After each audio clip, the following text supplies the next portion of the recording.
ভিটা school আমাদের গর্ব। বেরুবাড়ি ইউনিয়নের দক্ষিণ পূর্ব দিকে খেলার ভিটা অবস্থিত। এই ইউনিয়নের সবথেকে স্বনামধন্য একটি স্কুল হচ্ছে খেলার ভিটা স্কুল।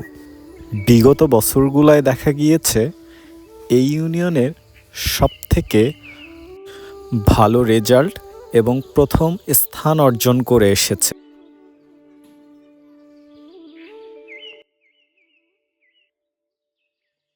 তবে একটি প্রাকৃতিক দুর্যোগ যেটা নদী ভাঙ্গনের মধ্যে পড়ে, ঠিক এই দুর্যোগটার কারণে এই ইউনিয়নের 1/3 লোক এই দুর্যোগ কবলিত জায়গায় পড়ে যায় এবং তারা বাধ্য হয়ে এই গ্রাম ছেড়ে অন্য কোথাও গিয়ে অবস্থান করে, যার জন্য এই গ্রামে এখন একটা দুর্যোগ কবলিত স্থান হিসেবে পরিচিত।